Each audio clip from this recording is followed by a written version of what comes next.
Good morning everyone. चला तर आपण आपल्या इयत्ता 10वीच्या ग्रामर सिरीजचा दुसरा भाग चालू करूया. शब्दसिद्धी. आपण समास कंप्लीट केलेला आहे. तुम्हाला सगळे व्हिडिओ माझ्या चॅनलवर मिळून जातील. तर बघा, शब्दसिद्धी काय. तर एखाद्या शब्दाची निर्मिती किंवा ज्याला आपण म्हणतो उत्पत्ती कशी झाली याचा जो अभ्यास करतो आपण त्याला म्हणतो आपण शब्दसिद्धी. मग असे शब्दसिद्धीचे 3 प्रकार आपल्याला बघायला मिळतात. पहा, उपसर्ग घटित शब्द, प्रत्यय घटित शब्द आणि अभ्यस्त शब्द. हे प्रकार काय आहेत काय नाही हे आपण व्हिडिओत समोर पाहूया. ठीक आहे.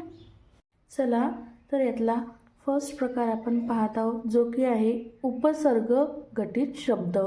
मग उपसर्ग घटित शब्द असते काय हे आपण समजून घेऊया. मी याची व्याख्या लिहिलेली आहे. पहा, मूळ शब्दाच्या आधी एक किंवा अधिक अक्षरे लावून, एकही लावू शकता किंवा त्यापेक्षा अधिकही चालेल, जो शब्द तयार होतो ना नवीन, त्यांना काय म्हणतात? उपसर्ग घटित शब्द म्हणतात. पहा, एक वेळेस परत वाचून घेऊ आपण की जो मूळ शब्द राहील त्याच्या आधी एक लावा किंवा अधिक अक्षरे लावू शकता, शब्द लावू शकता. असं करून जो शब्द नवीनवाला तयार होईल ना त्याला म्हणतात उपसर्ग घटित शब्द. हे तुम्हाला एक्झाम्पलवरून लगेच क्लिअर होईल. पहा, जसे एक मूळ शब्द घेते मी, विचार. काय शब्द घेते? मूळ शब्द विचार. हा मी मूळ शब्द घेतला विचार. हे पहा, जेव्हा आपल्याला उपसर्ग घटित शब्द लावायचा ना तर आपल्याला त्याला लावावं लागतो उपसर्ग. काय लावावा लागतो? उपसर्ग. मग सगळ्यात पहिले आपण समजून घेऊया उपसर्ग म्हणजे काय. तो जो मूळ शब्द असतो त्याच्या आधी जो शब्द लावला जातो. काय समजून घेऊया आपण? उपसर्ग म्हणजे काय.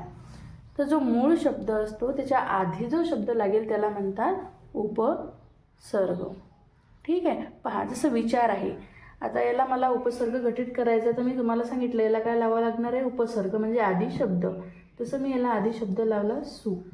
काय अक्षर लावू शकता किंवा शब्दही लावू शकता. मी इथे लावला सु. मग हे जेव्हा कंबाईन झाले म्हणजे हा मूळ शब्द आणि हा उपसर्ग, तेव्हा जो शब्द बनतो त्याला उपघटित शब्द बनतो. आणि इथे शब्द काय बनणार? सुविचार. काय शब्द बनणार? सुविचार. काय शब्द बनला आपला नवीन? सुविचार. काय शब्द बनला? सुविचार. ठीक आहे. अशाच प्रकारे मी दुसरे एक्झाम्पल घेऊ शकते. बघा, इथं मी मूळ शब्द घेतला समज.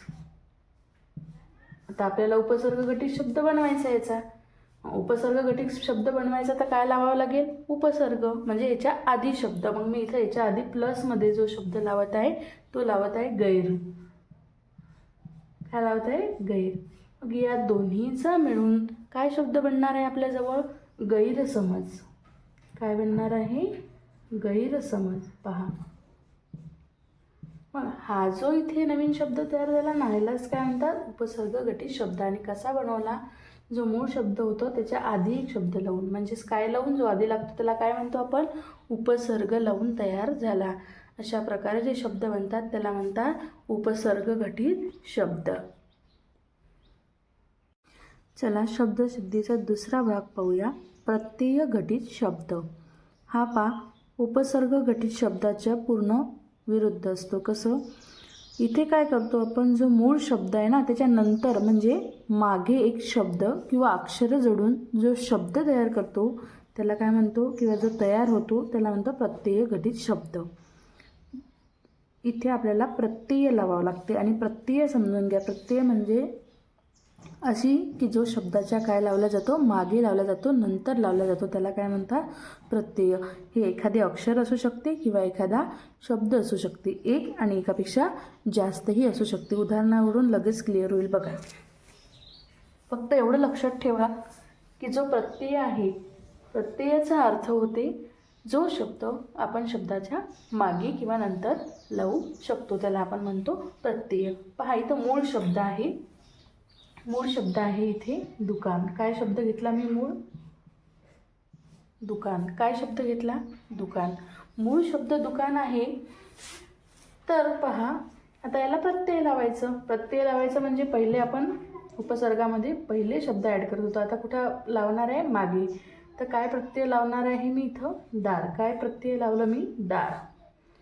आता या दोन शब्दापासून जो शब्द तयार होईल त्याला म्हणू आपण प्रत्यय घटित शब्द. पहा कोणता शब्द तयार होईल तुम्हाला सगळ्यांना कल्पना आलीच असेल. दुकान अधिक दार म्हणजे दुकानदार. काय? दुकानदार. हा जो नवीन शब्द बनला याला मी म्हणेल प्रत्यय घटित शब्द. पहा उपसर्ग घटिक आणि प्रत्यय घटिकमध्ये काय असते? उपसर्ग घटिक म्हणजे उपसर्ग लावून तयार केलेला शब्द आणि उपसर्ग कुठे लावतो आपण? शब्दाच्या आधी. आणि प्रत्यय घटिक म्हणजे प्रत्यय लावून तयार केलेला शब्द आणि प्रत्यय कुठे लावतो आपण? शब्दाच्या नंतर किंवा मागे. याचं उदाहरण आहे दुकान मूळ शब्द आहे, त्याला काय लावला? प्रत्यय दार. आणि काय शब्द तयार झाला? दुकानदार. मग हा नवीन तयार झालेला शब्द आहे प्रत्यय घटित शब्द. त्याच्यानंतर आणखी एक उदाहरण पाहू.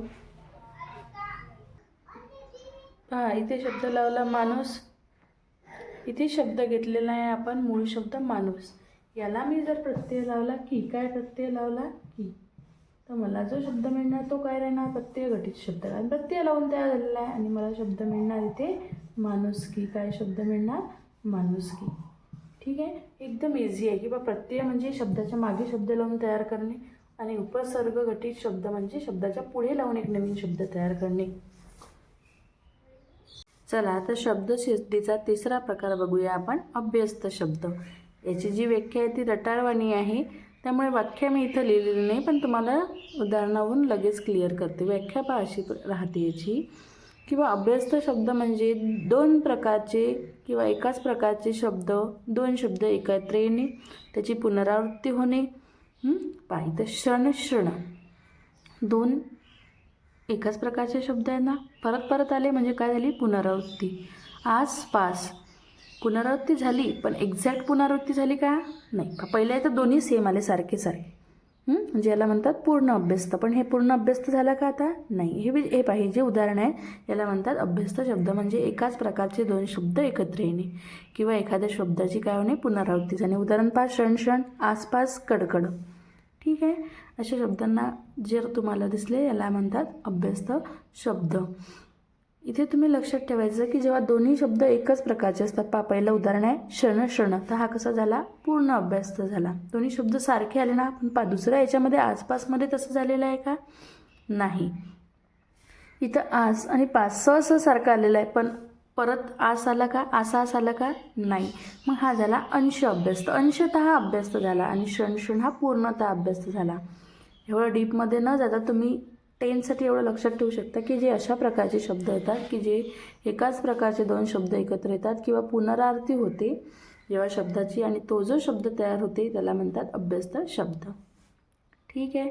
इथं आपण शब्दसिद्धीचे तीनही प्रकार अभ्यासले आहे. यावर कशा प्रकारचे प्रश्न येतील हे आपण पुढच्या व्हिडिओमध्ये क्लिअर करू, आणि ह्या 2 व्हिडिओमधून तुमचं शब्दसिद्धी पूर्ण क्लिअर होईल. आणि हे तर पण तुम्हाला बोर्डसाठी 2 मार्क्ससाठी येत आहे. तर तुम्ही आपल्या चॅनलसोबत तयारी करा आणि माझ्या चॅनलला लाईक सबस्क्राईब करा, जेणेकरून मलाही मोटिवेशन भेटेल व्हिडिओ बनवायची. ठीक आहे. टिल देन अभ्यास करा. भेटू पुढच्या व्हिडिओमध्ये.